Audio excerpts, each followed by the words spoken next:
Kota Bau-Bau di tahun 2025 ini telah memasuki usianya yang ke-24 tahun sebagai daerah otonom di Indonesia dan usianya yang ke-484 sebagai salah satu daerah tua di Sulawesi dan bahkan di Republik ini. Tentu banyak hal yang ingin kita peroleh dari kondisi Kota Bau-Bau. Bau-Bau sendiri dalam peradabannya merupakan kota tua warisan peradaban Kesultanan Buton, Kerajaan dan Kesultanan Buton, yang kemudian ditetapkan sebagai daerah otonom di tanggal 17 Oktober tahun 2001. Dan di saat itu pula Kota Bau-Bau memiliki kepemimpinan definitif, yakni Bapak Dr. Haji MZ Amirul Tamim MSI, yang sebentar kita akan berdiskusi di kediaman beliau di kawasan Nirwana Villa Beach di Kota Bau-Bau. Dan mudah-mudahan kita bisa memperoleh banyak hal berkaitan dengan hal tersebut. Dan tentu kegiatan ini dalam rangka memeriahkan hari ulang tahun Kota Bau-Bau. Bismillahirrahmanirrahim. Assalamualaikum warahmatullahi wabarakatuh. Waalaikumsalam warahmatullahi wabarakatuh. Salam sehat untuk seluruh masyarakat Kota Bau-Bau yang sama berbahagia di sore hari ini. Dari kawasan Nirwana Beach Villa di Kota Bau-Bau, saya Hamsa Palaloi beserta rekan-rekan dari Dinas Komunikasi dan Informatika mencoba ingin mengungkap banyak sisi dari kehidupan masyarakat Kota Bau-Bau terkait dengan perkembangannya dari masa ke masa. Kegiatan ini tentu adalah untuk mempromosikan Kota Bau-Bau di masa kekinian, dan sehubungan dengan itu ini bulan Oktober itu adalah bulan sakral Kota Bau-Bau, karena di bulan ini tepatnya di tanggal 17 Oktober itu merupakan hari ulang tahun Kota Bau-Bau. Dan dalam sejarah, Bau-Bau telah berumur 24 tahun sebagai daerah otonom setelah dibentuk pada tanggal 17 Oktober 2001 dan berusia 484, yang menunjukkan bahwa kota ini begitu berdinamika panjang sebagai warisan dari sebuah peradaban baik di Kerajaan Buton maupun setelah bertransformasi menjadi Kesultanan Buton. Dan pada kesempatan sore hari ini bersyukur sekali kita warga Bau-Bau sebab kita ditemani oleh sesepuh kita, founding father-nya Bau-Bau. Jadi saya ingin mengatakan bahwa tokoh ini adalah peletak dasar dari bukan hanya kepemimpinan awal di Kota Bau-Bau, tapi juga peletak dasar kelahiran dari Kota Bau-Bau. Dan beliau adalah Bapak Dr. Haji MZ Amirul Tamim MSI. Selamat sore Bapak. Selamat sore, entah. Iya, terima kasih Pak. Sehat Pak? Alhamdulillah. Pak, kira-kira ini kan hari ulang tahun ini Pak. Ya. Apa yang ada di bayangan Bapak? Saya tidak ingin bercerita DPD-nya dulu Pak. Sebagai warga Bau-Bau, sebagai orang Bau-Bau dan sebagai peletak kepemimpinan, menurut Bapak sekarang ini Bau-Bau seperti apa Pak? Ya, jadi ini hari kita ingin berbincang tentang Bau-Bau 24 tahun sebagai daerah otonom. Ya. Dan Bau-Bau yang 484 tahun sebagai daerah yang bercirikan kota. Iya. Jadi waktu yang 24 tahun ini saya kira harus menjadi suatu daya ingat sekaligus tantangan untuk jadi motivasi. Anda bisa bayangkan saya diajak untuk berbicara tentang bagaimana Bau-Bau dari awal, yang hari ini Bung Hamsa untuk ajak menggali memori saya 24 tahun. Saya ingin memulainya bagaimana dengan 20 tahun akan datang. Kelihatannya singkat sekali. Ya, katanya 20 tahun akan datang itu kita akan memasuki tahun emas Indonesia. Indonesia emas 2045. Yes. Jadi kelihatannya singkat sekali. Singkat. Jadi dari cara berpikir gitu, mungkin ini menjadi sekaligus motivasi dan sekaligus tantangan. Kalau suatu wilayah kita tidak siapkan sedemikian rupa untuk menjemput baiknya masa depannya. Jadi kalau kita bicara tentang Bau-Bau sebagai daerah otonom, saya kira Bau-Bau itu tidak berdiri sendiri dalam konteks kedudukannya baik secara lokal, regional maupun dari aspek kewilayahan secara keseluruhan. Untuk itu Bau-Bau mempunyai tantangan tersendiri, tantangan yang tersendiri dan harus disiapkan. Harus disiapkan. Karena kalau tidak, maka kita bisa menjadi kawasan yang terlalu mahal. Ya, artinya Bapak mengatakan bahwa 2045 itu PR kita, Pak, ya? Itu jadi PR sekaligus momentum. Kalau kita ingin dari sisi siklus waktu. Sekarang kan Bung Hamzah ajak saya berbicara tentang bagaimana Bau-Bau yang 24 tahun dalam sebagai daerah otonom dan 484 tahun. Kalau kita kawinkan kata memperingati 24 tahun sebagai daerah otonom, kemudian dengan usia Bau-Bau sebagai daerah kota dalam sejarahnya 484 tahun, berarti ini kota sejarah. Ya, kota sejarah. Kota sejarah. Jadi kalau dia kota sejarah, pasti awal peradaban di kawasan sekitarnya tidak kecil peran ini. Tentu tantangan kita bagaimana peran kekinian Bau-Bau dalam konteks kesejarahannya itu untuk kita bisa punya daya unggul ke depan. Itu tantangan. Itu tantangannya. Ya, tapi kemudian begini Pak, Bapak sudah melihat bahwa Bau-Bau itu kota sejarah.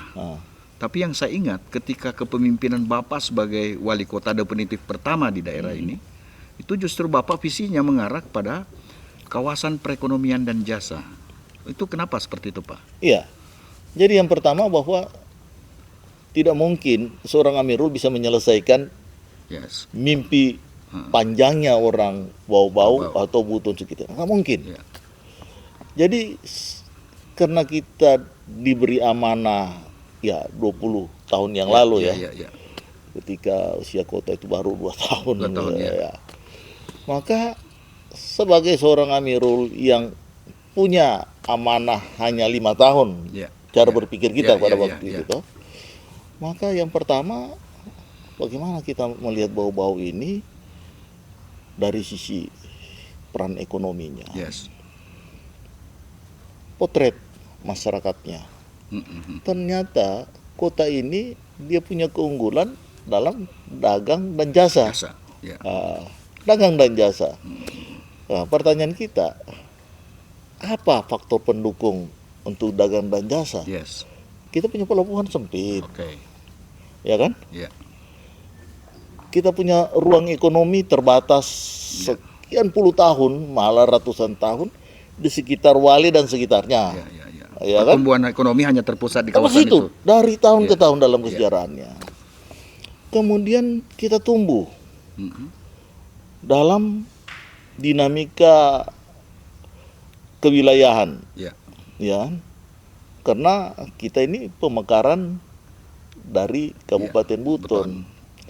Tapi dalam sejarah panjangnya kita ini pernah menjadi pusat kerajaan. Pusat kesultanan. Artinya Bapak tidak mengabaikan bahwa kota ini adalah kota sejarah. Kota sejarah. Kota budaya. Tapi dia juga pemicu ekonomi di kawasannya. Iya, karena faktanya seperti itu. Tapi kalau misalnya Bapak membanding, saya tidak ingin membanding kepemimpinan Bapak dengan sesudahnya, tapi misalnya begini. Dari persoalan ruang, kan Bapak memulai dari aktivitas jasa dan perekonomian. Pak, apakah Bapak melihat ada stagnasi atau mungkin kemajuan di 20 tahun setelah Bapak memimpin itu? Iya, saya tidak ingin mengatakan stagnasi atau kemajuan atau tidak kemajuan. Saya ingin mengajak kita semua untuk melihat realita dinamika Bau-Bau itu sendiri. Jadi Bau-Bau yang tadi saya katakan, dia hanya di sekitar Wali. Kemudian kita melihat kawasan ini kan, kita lihat, dia sampai berbatas dengan Batauga yang Batauga, jadi Busel sekarang. Ya. Ya kan? Dia perbatasan dengan Pasar Rajo Kongkongkea yang hari ini. Ya, wilayah perbatasan wilayah Buton. Dia perbatasan dengan Kapantori yang Juga wilayah Buton. Di depannya ada sekarang Buton Tengah. Dan dulu kita sudah baca bahwa akan tumbuh seperti itu. Oh, jadi pembacaan itu memang disiapkan dari dulu, Pak ya? Iya, kita sudah baca bahwa merencanakan sesuatu itu jangan melihat apa yang kau mau buat hari ini, tapi apa yang kau buat hari ini untuk esok. Ya, tapi kita berpikir untuk esok. Untuk esok. Kemudian apakah bau-bau ini kita bisa bangun hanya mengandalkan APBD? Ya. APBD itu dalam konteks ke pemerintahan itu kecil andilnya. Saya analogkan saja. Ya. Bobo kala itu APBD-nya yang saya ingat-ingat ketika kita mulai di akhir masa jabatan saya saja, ya, di tahun ke-10. APBD-nya itu kan cuma 500 miliar lebih. Ya, belanja pegawainya 50%. Hampir bahkan 300 miliaran Pak pada saat itu. Kan 300 miliar. Iya. Pegawai Bobo 5 ribuan. 5 ribuan. Kali 3 dengan keluarga 15.000. 15.000 itu sama dengan 10% penduduk Bau-Bau dibiayai dari APBD. Okay. Artinya siapa membiayai yang 90% itu bisa bangun ruko, beli mobil, kasih sekolah anaknya, bangun rumah, naik haji? Siapa? Masyarakat. Itulah yang kamu manage. Ya. Jangan lihat APBD dalam konteks proyek. Artinya Bapak ingin mengatakan bahwa membangun kota ini jangan hanya fokus di APBD-nya. Iya, APBD harus itu dibangun sisi-sisi pertumbuhan ekonominya begitu Pak. APBD itu hanya sarana kecil. Oke. Yang kuat itu adalah kemampuan masyarakat. Kemampuan masyarakat itu jangan lihat juga dari finansial, tapi ada potensinya. Itulah. Terus bagaimana orang yang punya duit ini? Ya. Kemampuan masyarakat ini. Kemampuan masyarakat ini. Apakah kita rencanakan kota ini dia stagnan di sini, mereka bermain-main keluar berangkat untuk habiskan uang, atau dia harus bisa jadi investor? Ya, investor di daerah sendiri misalnya. Ya, oke. Nah, itulah kita bangun Palagi Mata. Oke. Ya kan? Terus yang punya di Palagi Mata sekitar itu orang siapa? Masyarakat kota yang dalam data kita kategori miskin. Ya. Tapi ketika kita merencanakan sesuatu di sana, tanahnya menjadi nilai ekonomi naik karena dibangunkan infrastruktur di sana. Ya. Uang itu berpindah dari kemana? Ke sini. Jadi Bapak menggunakan APBD itu hanya sebagai pemicu untuk lahirnya tumbuh ekonomi baru. Ya. Dan harus berpikir begitu. Setiap.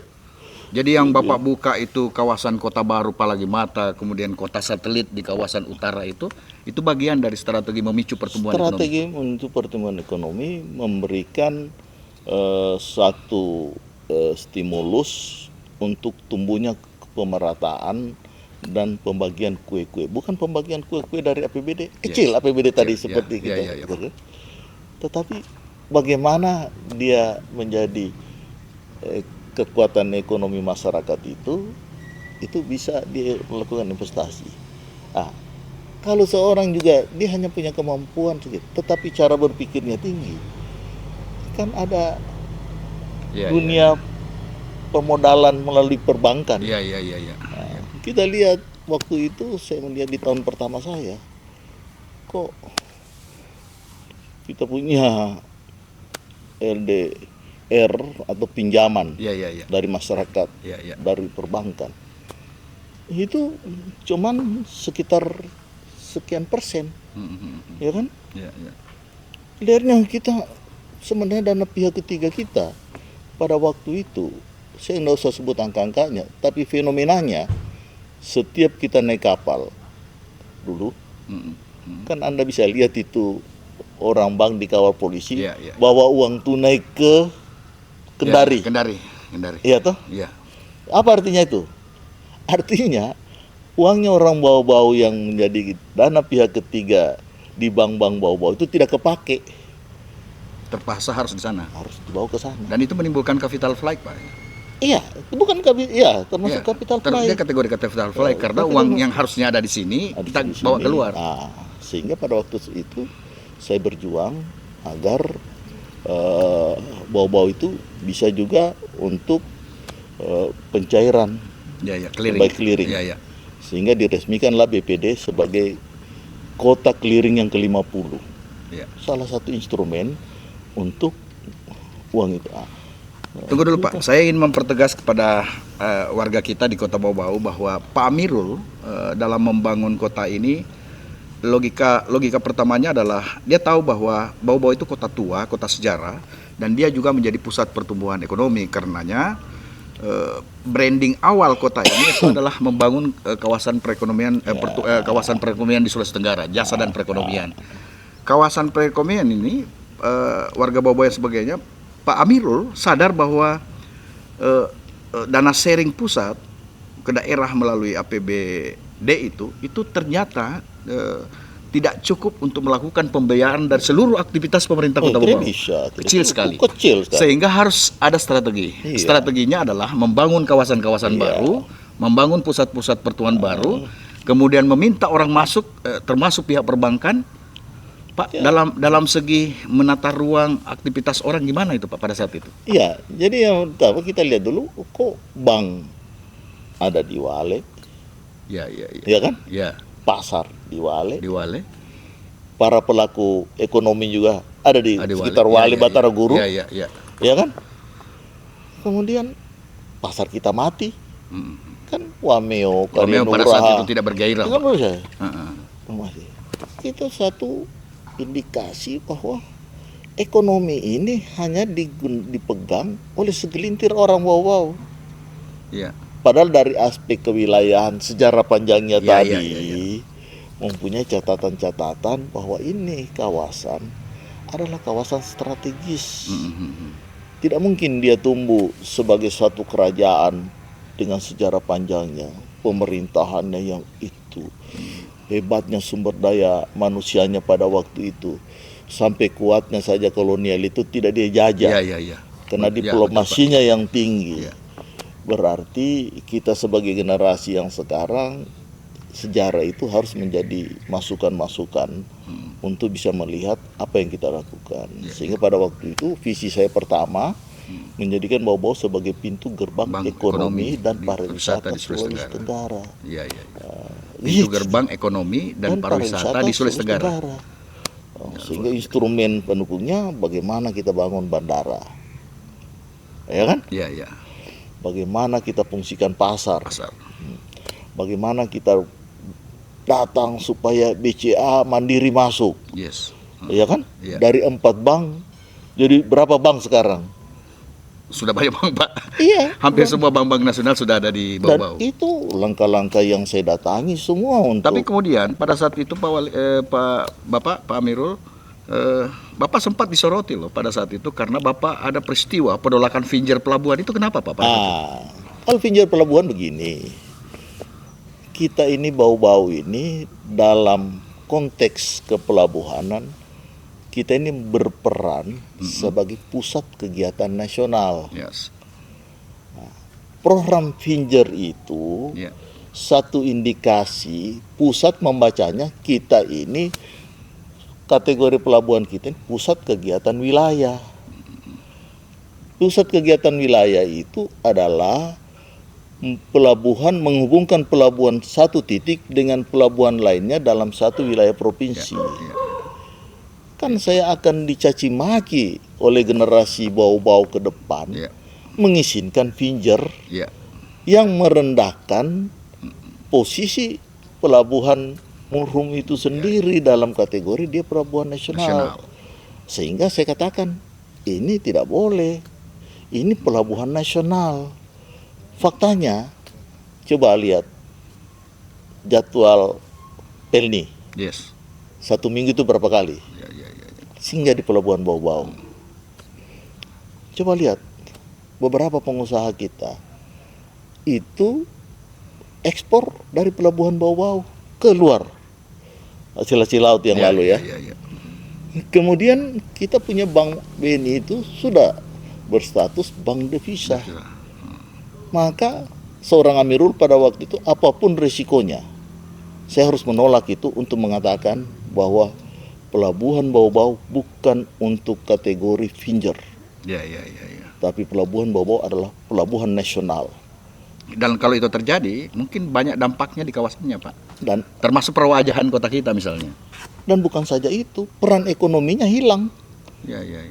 Karena Anda kalau mau bawa barang ke luar, ke Kendari. Oh iya. Jadi ya benar ya. Jadi kalau sekarang fungsi itu tetap bertahan sebagai pelabuhan barang dan orang Pelabuhan nasional. nasional. Dia PKN, Pusat Kegiatan Nasional. Nasional. Menghubungkan pelabuhan satu ke pelabuhan lain di luar provinsi. Malah itu statusnya menghubungkan pelabuhan satu seperti Bau-Bau untuk ke pelabuhan internasional di beberapa negara. Itu bisa. Kenapa sampai kepikiran begitu, Pak? Apa di pikiran Bapak saat itu? Apakah misalnya Bapak dibebani oleh sebuah cara berpikir bahwa kalau ini saya biarkan, maka 20-30 tahun kota Bau-Bau Saya akan dicatat sebagai wali kota brengsek yang membiarkan menurunkan status pelabuhan Bau-Bau dengan kebijakan mengizinkan itu. Oh iya. Saya harus menerima resikonya semua untuk mengatakan bahwa biarlah hari ini saya memikul resiko itu, tetapi sejarah akan mencatat bahwa bukan karena Amirul, pelabuhan Bau-Bau itu turun. Dan masyarakat kota Bau-Bau terbukti sekarang pelabuhan kita tetap dalam posisinya sebagai pelabuhan nasional, memerankan perannya tanpa merusak kawasan-kawasan di sekitarnya, pertumbuhan terus tinggi. Tapi Bapak pernah mengatakan bahwa hati-hati loh Hamzah, kalau Bau-Bau ini tidak bisa dibangun dengan baik, masyarakatnya yang bekerja sendiri bisa autopilot. Itu gimana maksudnya itu, Pak? Ya, karena begini, karena kan tidak ada pemerintah. Ya. Tidak ada yang mengendalikan. Semua jalan semaunya. Autopilot kan? Iya. Nggak ada yang arahkan. Jadi kasus terpaksa Pinjer, kan mungkin masyarakat masih ingat bagaimana kemelutnya pada waktu itu. Ya. Saya dimusuhi oleh semua pihak. Beberapa elit, Pak ya. Semua elit menghubungi saya. Tapi saya menghadap ke pusat. Saya katakan ini bukan Pinjer, ini PKN. PKN, pusat kawasan. Buktinya ini schedule Pelni. Ya. Ini bukti ekspor. Ya. Kan hanya Senopati saya bawa. Ya, Senopati. Ini Bank BNI, Bank devisa. Ya. Jadi bukan 4 miliar, Pak. Hmm. Sehingga pada waktu itu saya disuruh dengan besar bandarnya Pak yang orang Kendari pada waktu itu, kita bikin surat.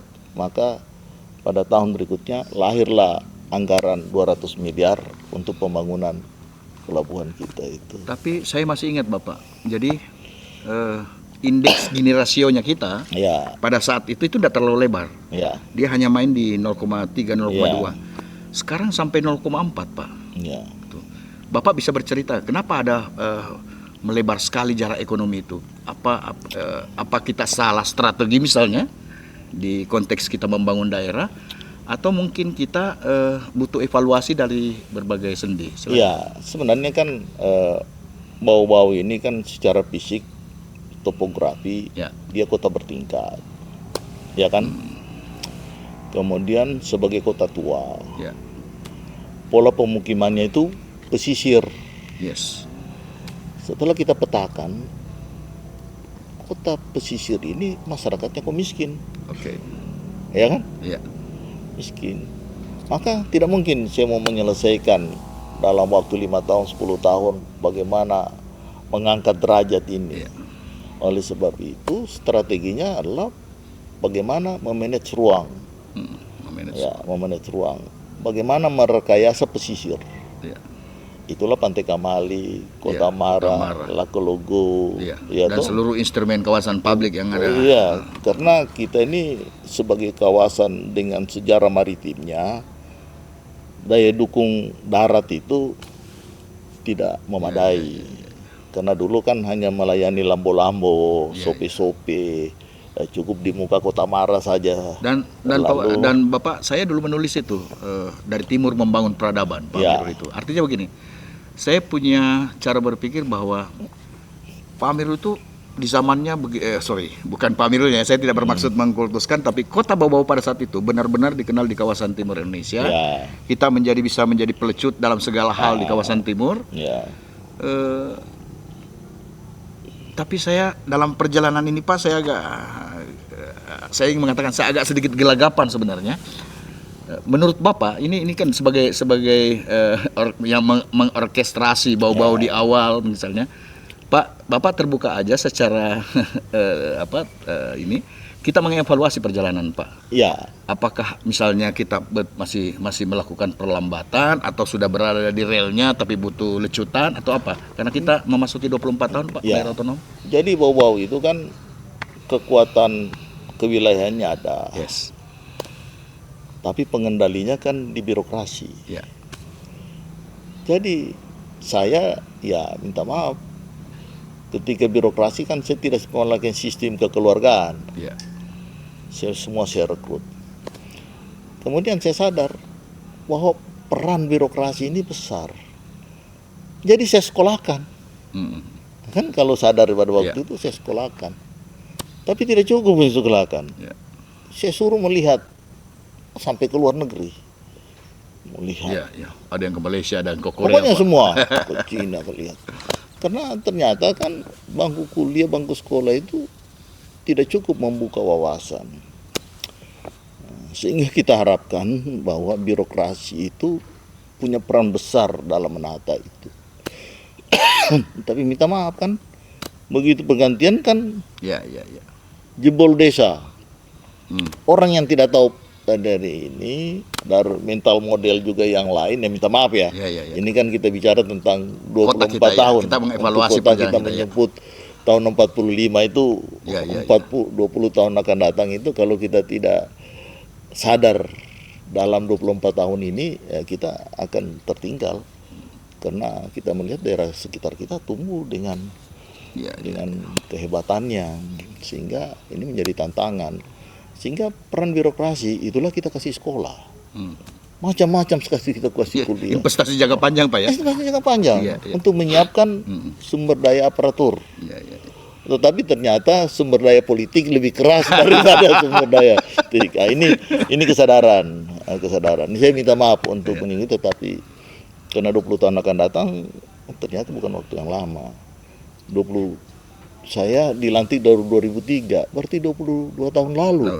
460 tahun pada saat itu. Seorang Hamzah masih begini, Amirul masih seperti ini. Iya kan? Iya. Artinya waktu itu tidak terlalu lama, tapi kalau kita mengabaikan memanfaatkan waktu sesuai dengan ini, kita tertinggal. Iya Pak. Kalau kita persingkat Pak, karena waktu kita masih ada sekitar 25 menit. Saya ingin mengatakan begini Pak, sebagai orang yang mengorkestrasi, kemudian sekarang ini menjadi wakil rakyat di parlemen, kemudian Bapak juga sebagai tokoh masyarakat di kota ini, Pak, bisa enggak memberikan semacam apa sih strategi yang harus dilakukan pemerintahan saat ini misalnya, kemudian konsep ini, karena saya yakin bahwa pemerintahan sekarang adalah bagian dari gelombang pemikiran perjalanan sejarah kota Bau-Bau Pak. Jadi yang pertama bahwa harus sadar bahwa dalam kebijakan pemerintah dalam konteks kekinian itu dana transfer itu semakin sedikit, ya kan? Ya. Sehingga janganlah bermimpi bahwa melalui APBD kalian bisa menyelesaikan ini persoalan. Itu PR ya Pak. Itu kita garis bawah itu Pak ya. Bahwa APD jangan dijadikan ini. Jadi yang dasar. Tapi inventarisir, identifikasi kekuatan-kekuatan di luar birokrasi untuk membangun. Ya. Caranya, yang pertama mantapkan tata ruang. Oke. Ruang-ruang itu harus sesuai dengan itu. Dan saya ingatkan, arah Bau-Bau itu jangan satu arah. Maksudnya Pak, satu arah. Jadi dulu kan ingat Hamsa, saya bikin itu bawah Pabari. Ya, bawah Pabari. Ya. Ya, Kita konsep pembangunan berkawasan ya. Berkawasan. Ya. Oh, bawah Pabari itu bau-bau Pasar Wajo. Wamengkoli. Bau-bau Pasar Wajo, bau-bau Bataguga, bau-bau Kapuntori. Oh, iya. Sehingga pembangunan bau-bau itu dia ke kiri kalau kita menghadap laut ya. Iya. Ke kanan itulah kawasan. Kenapa? Ingat dulu nggak? Kalian lihat kita jadikan kawasan satelit. Kota satelit. Ya. Ingat nggak? Kita jadikan kota mandiri, baru rumah. Nah, terus bagaimana kita Lipu Katubengki ke arah sana. Kemudian bagaimana kita mengikat Pasar Wajo dengan merekayasa Sorawolio, ya kan, sehingga bisa tumbuh ini. Jangan seperti kasus Makassar, kasus Kendari, kota tuanya tenggelam. Padahal di situ ingat, di situ aset masyarakat ternilai.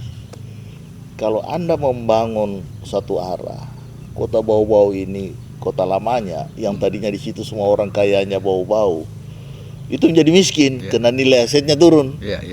Itulah kasus di Kendari, ya kan? Orang kaya lamanya Kendari jadi terurut. Makassar juga begitu. Orang kaya lamanya Makassar dia menjadi sekarang turun. Padahal harusnya tidak boleh terjadi seperti itu. Boleh terjadi itu.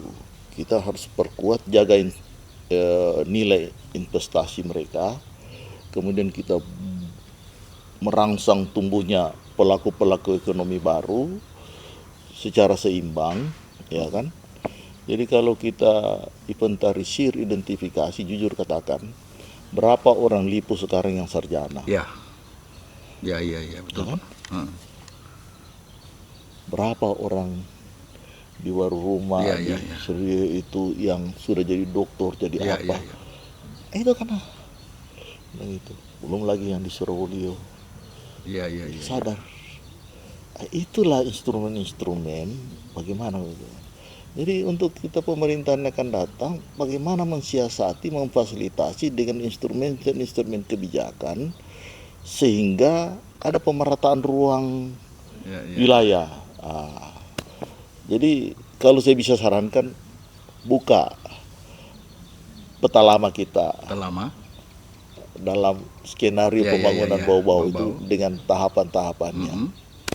Ya, kenapa itu kota satelit? Ya. Kenapa ini kota mandiri? Kenapa ini kota mandiri? Ya. Kenapa Palagi Mata dibangun di atas sana? Kenapa Palagi Mata itu dibangun di atas? Ya kalau lihat kenapa itu stadion kita taruh di dan kita buka. Stadion itu kita bawa ke Lowu. Cuma kita sayangkan ketika pekan olahraga daerah di sini tidak dijadikan momentum. Ya Pak. Dulu banyak sekali ya momentum-momentum yang kita buat Pak. Iya. Di Perkempinas misalnya. Iya. Kita bisa menarik berapa kekuatan nasional dan provinsi. Itu kan itu instrumen. Dan itu uangnya tidak besar. Pak, boleh enggak saya bertanya sedikit nakal Pak? Kalau seandainya Bapak hari ini adalah wali kota Bau-Bau, apa yang Bapak lakukan gitu? Kalau saya, tapi ini sombong ini dia pancing saya sombong. Jadi kalau instrumen yang kita letakkan, Pak, saya tidak sombong juga mengatakan, dengan posisi strategisnya Bau-Bau, ya. Dia di kaki depan Sulawesi, Pak. Ya. Dia lintas. Ya. Pada waktu saja 2004, berapa pesawat kita masukkan? Menghubungkan Wakatobi, menghubungkan Kendari. Penerbangan Makassar itu bisa 4 kali. Ya. Itu kan instrumen kecil yang kita mainkan. Dengan hanya waktu 10 tahun. Bagaimana Pelni bongkar muat, bagaimana Pinjur, bagaimana pelabuhan kapal-kapal kontainer. Kan kenapa kita paksakan kontainer dulu? Karena kita tahu bahwa masyarakat ketika dia bawa barangnya ke Surabaya ada penyusutannya sampai 30%. Bayangkan kalau bawa ekor hiu, bawa rumput laut, bawa Teripang penyusutannya 30% karena melalui kapal tradisional itu. Maka kita harus masuk peti kemas, harus pesawat masuk, harus ruang ini cukup. Sehingga kita mulai revisi tata ruang kita, memberikan gambaran itu. Sehingga jadi kalau ingin mengatakan bau-bau ini, kalau dia tertinggal, itu malapetaka. Ya. Karena anugerah Tuhan, dia di kaki depan Sulawesi. Ya. Banyak sekali anugerahnya Pak ya. Sejarahnya. Dia punya peran tidak kecil dalam kewilayahan. Iya. Dan orang-orang Buton hampir semua di pesisir laut itu ada. Iya. Dia bisa menjadi pengikat Nusantara misalnya. Kalau kita bicara tentang diasporanya juga kita baca di mana-mana. Kita bicara infrastruktur pendidikan. SMP pertama itu ada di Bau-Bau. Ya. SMA pertama di Bau-Bau. SMA pertama juga ada di Bau-Bau. Pertama di Bau-Bau. Ya. Untuk kita bicara Sulawesi Tenggara ya. Ya. Perguruan tinggi itu pertama di Bau-Bau. Tahun 67. Pertama semua. Kita perintis. Tapi kenapa sekarang kita berarti tanda-tanda alam itu harusnya kita tetap baca sebagai suatu kekayaan yang kita perlu rekayasa, dan rekayasa itu harus melalui. Ya, saya sebenarnya agak ini Pak. Kalau orang berbicara tentang Pak Amirul, kemudian orang mengasumsikan, wah kalau bicara Amirul itu yang terjadi justru pengkultusan. Saya bilang memang karena di zaman beliau Bau-Bau posisinya sebagai central of network itu benar-benar berfungsi, tapi dalam perjalanannya kemudian terkritisi Pak karena ada dinamika. Nah sekarang kalau Bapak melihat sendiri dinamika masyarakat kita di Kota Bau-Bau dari setelah Bapak tidak menjadi wali kota, itu apa yang Bapak lihat Pak? Jadi terus terang ya, sekaligus saya minta maaf. Ya, ilustrasi harusnya berjalan tentang Bau-Bau ini. Ya, ada kemandekan karena berubah strategi. Kemudian yang kedua yang saya amati, dan itu hampir semua juga daerah-daerah yang tidak cepat berkembang karena kebijakannya mengandalkan APBD. Ya, mengandalkan APBD. Seharusnya kita itu mengandalkan kekuatan ekonomi masyarakat. Kekuatan ekonomi masyarakat itu ada yang real, karena dia sudah menguasai sumber-sumber daya ekonomi yang lain. Menarik itu. Tetapi ada kekuatan masyarakat, dia punya karakter, dia punya bakat, dia bisa menjadi pelaku-pelaku ekonomi baru yang bisa eksis. Dan tidak sedikit anak-anak kita yang hebat-hebat, ya toh. Artinya dari sisi demografi masyarakat kita benar-benar tumbuh dinamis. Pemudanya juga generasinya punya bakat sendiri Pak. Gitu. Kita contoh. Ketika kita buat Pantai Kamali, siapa yang melakukan pelaku ekonomi itu? Kan penganggur yang dulu. Iya, penganggur dulu. Ya kan? Iya. Terus siapa yang merangsang ibu-ibu menjadi UKM itu? Iya. Apa? Ya, karena ada Kota Mara. Iya. Ya tuh. Karena mereka kelihatannya masyarakat itu dia bisa membaca tanda-tanda bahwa ini ada peluang ekonomi, sehingga dia jadi pelaku. Yes. Bayangkan ibu-ibu kita yang tadinya sebagai ibu rumah tangga, tapi begitu dia lihat ada ruang Kota Mara, kan dia jadi pelaku. Dia bikin ondone, dia bikin gogor, dia bikin cendol, dia bikin apa, dia bisa lakukan. Berarti semua sumber daya manusia kita, ruang lingkungan fisik itu mempengaruhi perilaku. Dan bisa merangsang pengambilan keputusan untuk bagaimana dia bisa hidup. Tapi kemudian misalnya Pak, kalau di zamannya Bapak kan teknologinya belum sejauh semaju sekarang misalnya Pak. Sehingga orang mengatakan bahwa Pak Amirul bisa saja memaksakan banyak kehendaknya, sehingga pada saat kepemimpinannya 2 periode itu Bau-Bau benar tumbuh. Kepemimpinan sekarang agak sedikit tanda kutip kerepotan Pak merasakan itu. Atau Bapak melihat dari segi lain itu bagaimana? Ya, jadi seorang pemimpin, ya jangankan seorang Amirul yang hanya dilantik oleh gubernur. Iya. seorang Rasulullah yang dilantik Allah saja tantangannya tidak sedikit. Iya kan? Iya, Pak. Masa kita tidak berkibar bahwa yang dilantik Allah saja Iya, masih dilempar Masih itu, dilempar, masih ya. Apalagi kita dicaci, hanya dilantik apa seorang dilantik gubernur, gubernur. misalnya. Iya kan? Ya. Baik, Pak. Waktu kita sekarang ini kurang lebih 45 menit kita berdiskusi, dan banyak hal misalnya yang kita bisa catat dari perjalanan kepemimpinan seorang Amirul. Yang pertama bahwa pesannya kepada kita semua adalah kalau membangun daerah ini jangan selalu hanya bergantung kepada nomina yang ada di APBD. Kita harus menggerakkan ekonomi masyarakat, menciptakan kawasan-kawasan baru yang memicu pertumbuhan. Kemudian tentu yang lain adalah kemampuan kita mengeksplorasi sumber-sumber daya alam kita misalnya, Pak. Nah, terakhir, Pak, saya ingin meminta pesan kepada pesannya Bapak kepada pemerintahan kita, pesannya Bapak kepada masyarakat kita, sehingga di usia yang ke-24 tahun, ke-484 ini juga bau-bau semakin berdinamika dan semakin sejahtera misalnya, Pak.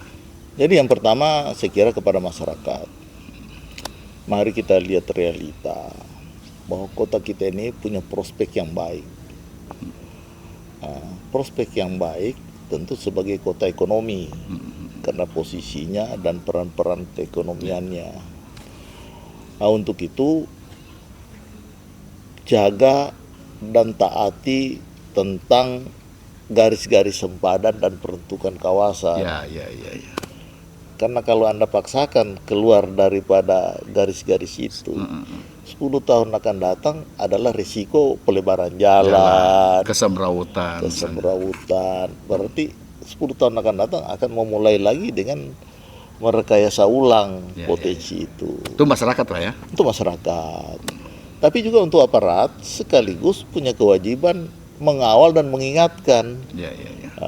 Karena masyarakat mungkin tidak tahu, tapi kalau kita melakukan pembiaran terhadap pemanfaatan ruang akan mengecilkan bau-bau itu sendiri pada hari-hari ke depan. Bagi aparat, saya kira ini punya tantangan tersendiri.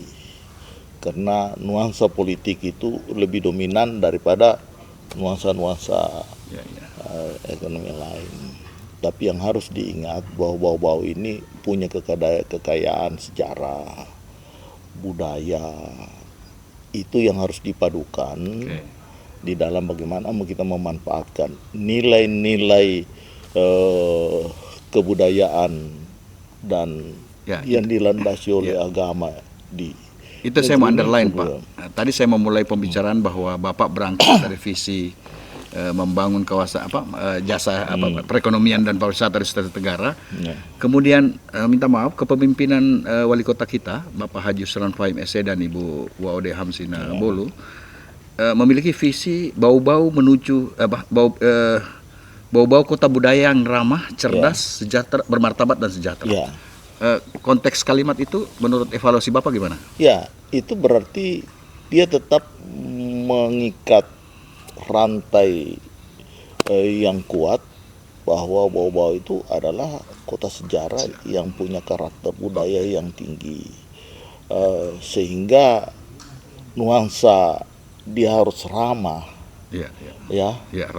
Ramah itu baru dari eksistensi kita punya nilai mempertahankan nilai yang ada di situ. Cerdas, Pak? Cerdas ini bahwa nilai-nilai yang ada di negeri ini tetap dia mendorong kita untuk menjadi orang-orang yang menguasai, mempunyai kesiapan untuk menghadapi tantangan. Kalau untuk menghadapi tantangan baru kita tidak cerdas, kita adalah bagian daripada ingat Indonesia ini dijajah 350 tahun, tapi Buton tidak masuk dalam sejarah yang dijajah.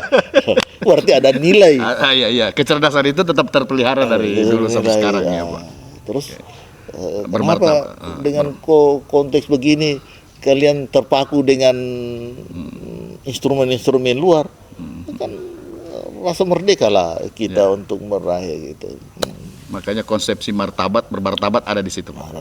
Dan terakhir ujungnya di sejahtera itu. Sejahtera. Artinya Bapak yang mengatakan bahwa visi kita yang kepemimpinan sekarang itu masih kesinambungan dari Kita berharap sebelum-sebelumnya. seperti itu. Kita berharap itu. Semua pemimpin-pemimpin di negeri ini harusnya tetap melandasi itu.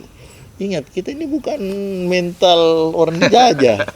Kita ini mental merdeka. Jadi justru itu, saya dulu kan tidak peduli kamu orang mau marah saya, kamu mau marah, karena nenek moyang saya tidak pernah dijajah. Baik, warga Kota Bau-Bau yang berbahagia, itu tadi cerita-cerita kita dengan Pak Amirul tidak hanya mengingatkan kita tentang masa lalu Bau-Bau yang begitu dinamis, kemudian ini, tapi kecerdasannya Pak Amirul sampai saat ini saya lihat masih bertahan dengan kuat. Masih sehat Pak ya, masih normal Pak olahraga gitu. Ya, masih seperti yang dulu. Pak, untuk masyarakat kita di Cape Town kira-kira Pak ada Pak mas pesan-pesannya kita ini kesempatan untuk kita bicara. Cape Town itu hanya dari sisi waktu. Ya. Tapi kita jangan terjebak dengan kapan datangnya provinsi itu. Tapi mari kita rekayasa kawasan Cape Town ini sebagai kawasan yang berperan sebagai provinsi. Dan itu bisa kita lakukan dengan rangkaian kebijakan masing-masing wilayah. Tetapi Bau-Bau harus mengetahui dan mendalami bahwa Bau-Bau ini adalah ibu kotanya. Pelecutnya ada di sini. Rohnya di sini. Oleh sebab itu kebijakan di sini harus sinergi juga dengan kebijakan-kebijakan di kawasan Kepulauan Buton itu sekitarnya. Jangan kita lari sendiri. Siap. Begitu dia punya. Baik Pak, terima kasih banyak bincang sore kita di sore hari ini. Terima kasih masyarakat Kota Bau-Bau. Kami selalu memberikan informasi-informasi terkini berkaitan dengan perayaan Hari Ulang Tahun Kota Bau-Bau yang ke-24 dan 424. Dan kita memulai dari seorang boleh saya katakan bahwa yang mengorkestrasi Bau-Bau itu Pak Amirul gitu di pertama kali, dan kemudian hari ini terus berlanjut, dan alhamdulillah Bau-Bau tetap menjadi kota yang aman, kota yang masyarakatnya juga sehat-sehat Pak, dinamikanya juga tinggi tapi tetap terayomi dengan bagus, dan hari ini kita tidak pernah mendapatkan hal-hal yang berlebihan, dan mudah-mudahan ini warisannya Bapak sampai terpelihara dan sampai mimpinya Bapak di tahun 2045. Terakhir Pak, mungkin ada hal yang ingin sampaikan lagi sebagai penutup di acara kita. Ya, saya terima kasih. Yang pertama tentu saya bangga menjadi orang yang pernah hadir di Bau-Bau ini untuk mengantarkan Bau-Bau sampai dengan kondisinya kekinian. Yang kedua tentu momentum 24 tahun ini bukan waktu yang lama, tetapi waktu yang cukup untuk kita melakukan evaluasi, dan masih banyak kerja-kerja yang harus dapat disikapi untuk menyiapkan Bau-Bau ini untuk masa-masa yang akan datang. Kemudian Bau-Bau ini tidak boleh lari sendiri, dia harus setiap kebijakannya punya ikatan-ikatan keterkaitan secara ekonomi, politik maupun kebudayaan dengan kawasan-kawasan sekitarnya, sehingga dia bisa menjadi suatu gerbong yang bersama-sama dengan kawasan sekitarnya untuk kita bisa maju. Karena kalau kita maju sendiri tidak bisa, kita harus bersama-sama maju. Dirgahayu Bau-Bau yang ke-24 sebagai daerah otonom, dirgahayu Bau-Bau sebagai daerah kota dalam sejarahnya yang ke-484. Ya, terima kasih Bapak, terima kasih banyak atas kesempatan, dan pemirsa sekalian masyarakat Kota Bau-Bau, demikian perjumpaan tokoh kita dalam rangka Hari Ulang Tahun Kota Bau-Bau, dan mudah-mudahan ini bisa mengakselerasi pikiran kita bisa bersama, bisa memacu semangat kita di pemerintahan Kota Bau-Bau untuk terus bekerja, untuk terus membangun pemerintahan dan masyarakatnya. Dan acara ini disponsori oleh Nirwana Buton Villa dan Dinas Komunikasi dan Informatika Kota Bau-Bau, yang diproduseri oleh Kepala Dinas Bapak Haji Andi Hamsa SOS MSI. Demikian, wassalamualaikum warahmatullahi wabarakatuh. Waalaikumsalam. Silakan Pak diminum.